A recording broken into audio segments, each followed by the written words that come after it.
po ni Sam. Yun lang dinner namin dalawa. Si Sama nagluto. Ayan. Bon appetit!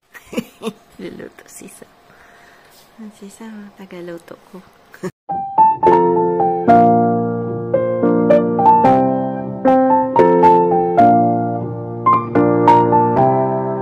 Sa akin ni Sam, oh. Yum, yum! Thank you for the chef! Ayan. Mag-grease ka na. At po yung binili namin sa Pinas. Bili namin sa Pinas na noodles na po. Ayan. Kasi ang uwi ko po ngayon is midday. Alas 12 po ng tanghali. So, pagdating ko, ayan, may luto na si Sam. Seryoso ang cook. Seryoso, ah. Ayan. Meron pong bird na minsan po kasi pag masyadong malinis yung namin, yung window namin, parang gusto nilang pumasok sa loob. So, nauuntog po sila.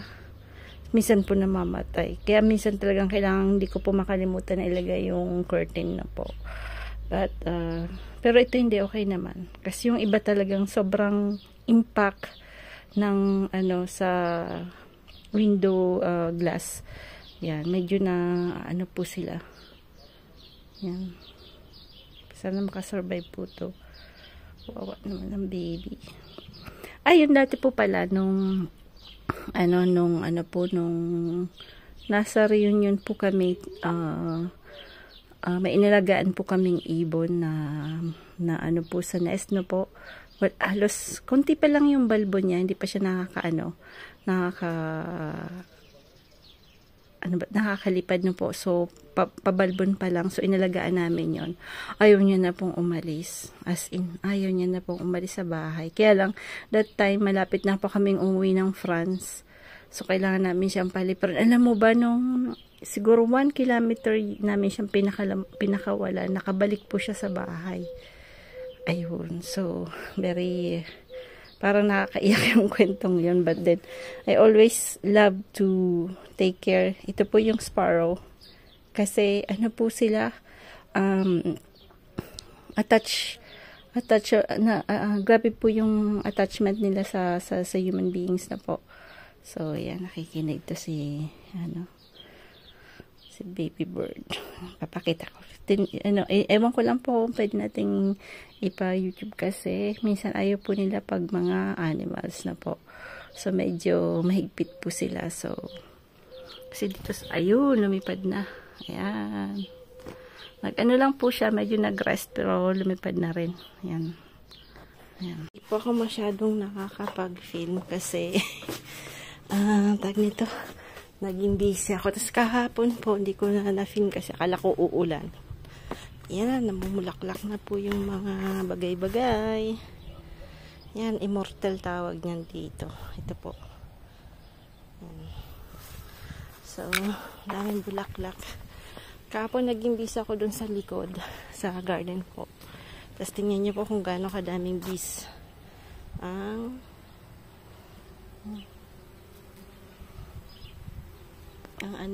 lavender. Kaya lang, they need a lot of space na po. Yung lavender, pagka naglalagay po kayo, dapat malaki yung space nyo. Kasi tingin niya po, parang laki ng nakukuha niyang space na po na pa-round. So, pag meron kayong area na medyo gusto nyo corner, pwede nyo pong lagyan ng lavender. Pero pwede nyo naman pong itringan.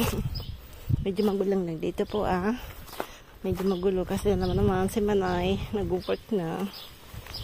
So, yan. Nag-water po ako.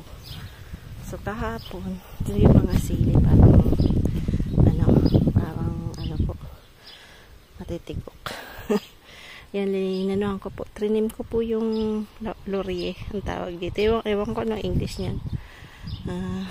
Yan, yung may alam po ko anong pangalan ng Tagalog niyan. Pwede rin. So, trinim ko po siya kahapon. Tapos tinanggal ko yung damo sa, sa paanan. Medyo minsan kasi pagdating ko, medyo pagod din ako kasi syempre medyo hectic po. Marami po kaming ang tawag dito ay arimaladi, yung mga sick leave na po. So minsan double effort, double ano po kami, yung syempre mabilis ang work kasi syempre kailangan po matapos agad. So 2 days na pong ganun. I mean every day si ganun. So ayan. Tapos dito yung ano natin, yan yung galing to sa China na ano. So parang pet size na kulay violet na po. So yan, titikman natin yan. Nilabas ko yung ano, yung pa ng manok. Ang Adidas ba. Tapos ito na yung kamote natin. Yan, nagtanim din ako doon. Tingnan natin. Pero today hindi masyadong mainit, but then we'll see now. Tapos yan na po yung garden natin. Medyo nagkakaroon na ng form yung tomato. Yan, yun yung ano po, yung tag nito. Ito yung pinanim ko lang yan, apricot. Yan yung tomato. So, medyo okay na. Yan yung mga mustasang second. So, kailangan natin diligan ng maigi, no? Kasi medyo maano sila sa dilita. Ako sa kangkong. So, ayan yung kangkong natin. Medyo pwede na natin kuhanan. Tapos, dun sa kabila, medyo sakot-sakot dun yung tanim.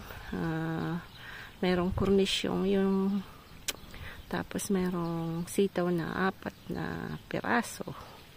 May alokbati.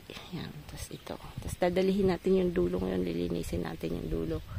So, yan po yung gagawin natin today. So, yan.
maayos-ayos na doon.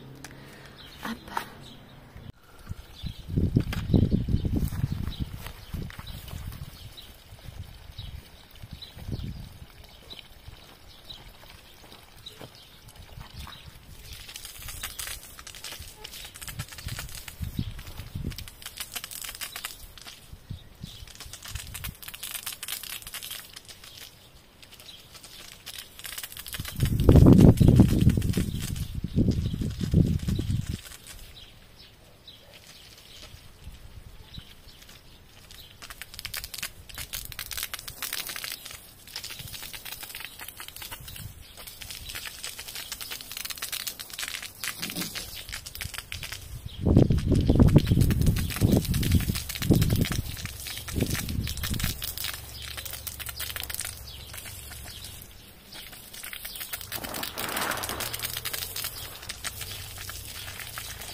dami pa nating lilinisin po. Naku, ang dami yung ano, damo. Sobrang daming damo. Yan. Para gilid, puro damo.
dilig. Ang ano dito, may katulong ako. Medyo trainee. Around po natin na ito po yung ginamit ko yung sa dating may-ari ng bahay. Ito po yung kanyang ginagawa ng jam. Hindi ko na transfer para hindi na po ako maghugas kasi minsan po kasi pagdating ko after work, syempre gusto ko rin pong magpahinga. Tapos ang dami ko pong papang-plansyahin. Tapos, ang daming nahulog na, patay na, dahon sa front. So, kailangan ko pong walisin. So, pero pahinga muna po ako ulit. Gusto ko po kasing medyo maisay sa front. Yan. So, medyo matagal pa yan kasi tingnan nyo pa mabula-bula. Dapat mawala po yung bulang yan. So, almost 2 hours din. 2 hours and a half. Pero kailangan pong laging i-mix na po, laging yan. Ayan. Kasi matututungan. Kahapon medyo natutungan po ako ng konti. Mayroon lang po akong kinuha doon. Kinuha ko lang yung ibang, kasi kulang po yung ayan po yung, kasi ito po, nilagay ko doon sa likod na po, sa malapit sa garden, kasi wala mga po kaming masyadong space. Sabi ko, in case na kailangan ko. So, hindi ko po siya tinapon. So, ang ginawa ko, linagay ko po dito sa dishwasher.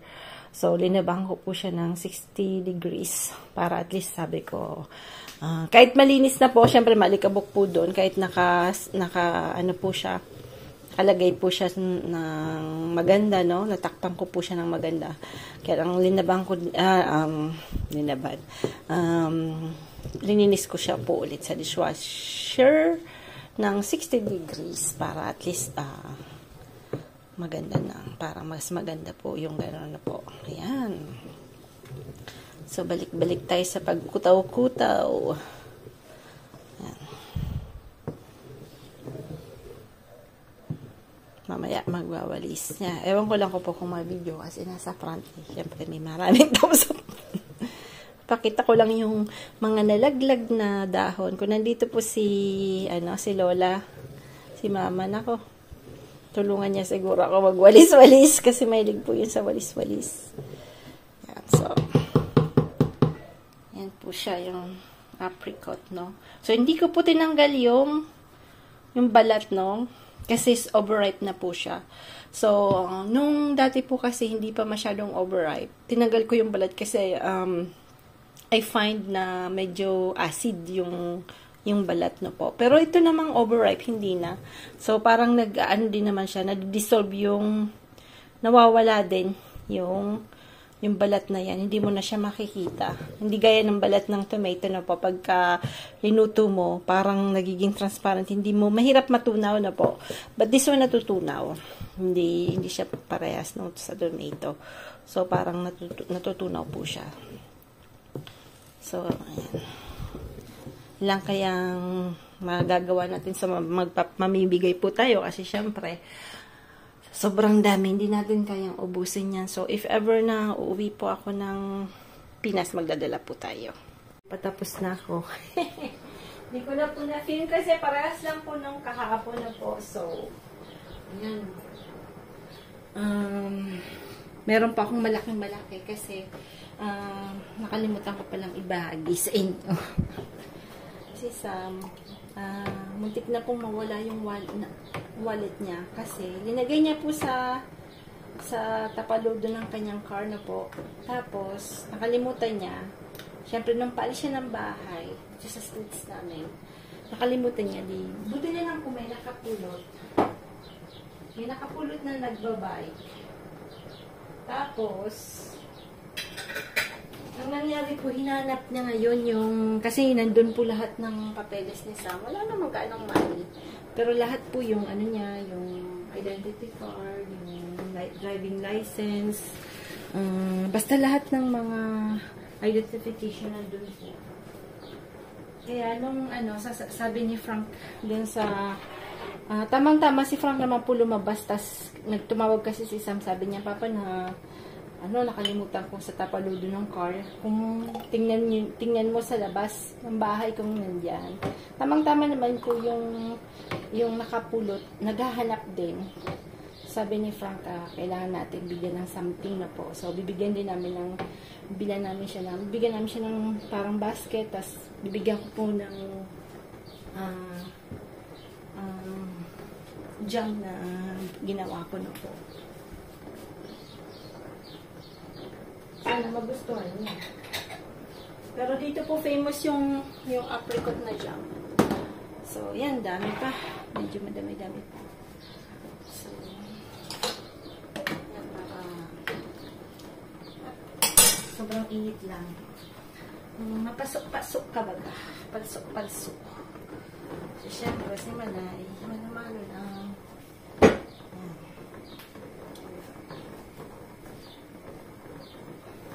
Pinupuno ko muna tong maliliit, tapos yung malalaki, kasi wala na po tayong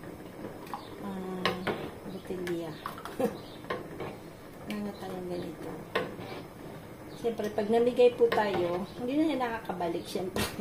Kailangan natin, si Ma'am kasi, ang ko nito, ang tagabigay sa akin.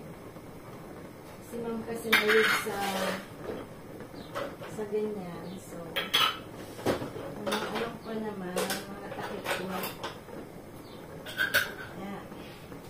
Parang kulang tayo ng takip, ha? Nasaan yung mga takip? Ayan.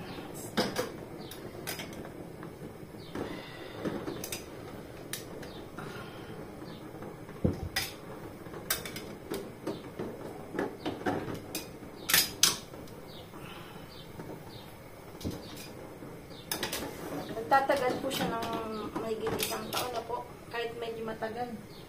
Kasi, pag ganyan po yung gawa ng dito sa bahay, matagal po. Proven na po yan kasi almost yearly po tayong gumagawa na kahit nung nasa reunion po kami, gumagawa din po ako ng jam. Kasi ang dami pong fruits din doon. So, gumagawa din po ako. Lalo dito sa place namin, ang dami pong fruits. Kasi ang dami naming kapitbahay na tawag nila is verge, no? Yung mga may mga tanim na fruits.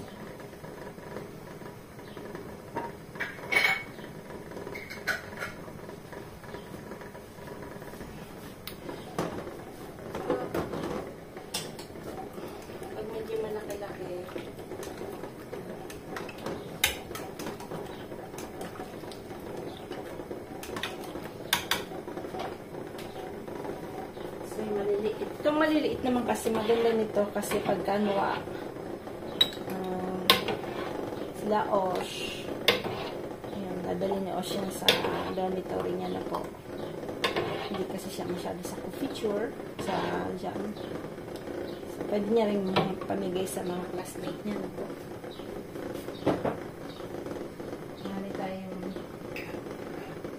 Marami tayong bakang mga classmate ni Osh na pupunta di summer. So, alam mo naman, si Manang Biday ay maraming kaibigan.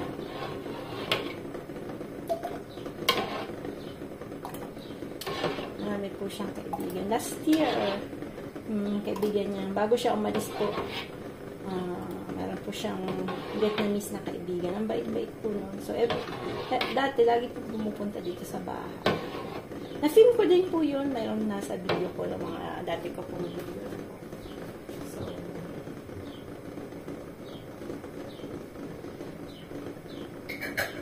So, pag yung buhay namin dito sa France, ganun din. Medyo, syempre, routine. Pagka may work ka na po, medyo routine din.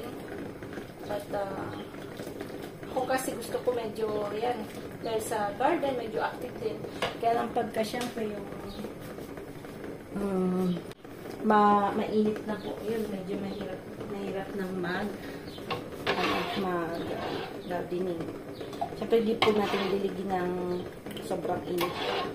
Tapos kapon umulan, so, bibisitahin natin yung garden natin. Kaya tinapos ko to po agad. Kasi para at least makapagwalis-walis ako.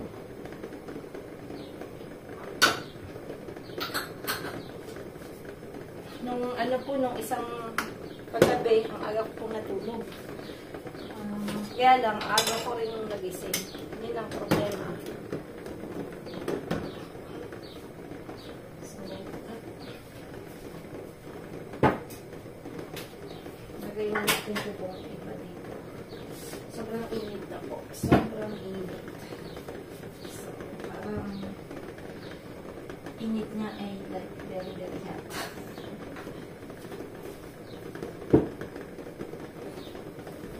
So, ito ilalagay natin sa isang malaki.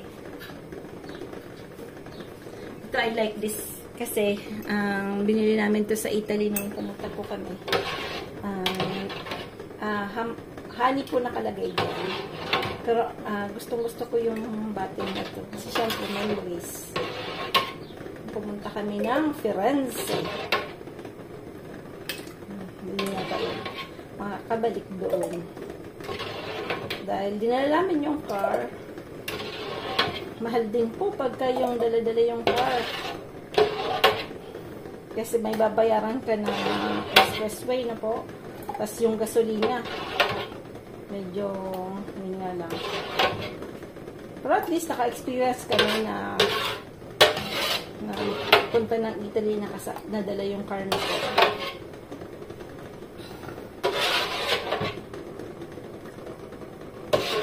Last year, gusto sana namin pumunta ng Switzerland. Dadaan kami ng Switzerland, papunta kila Ma'am and Dad. Kaya lang,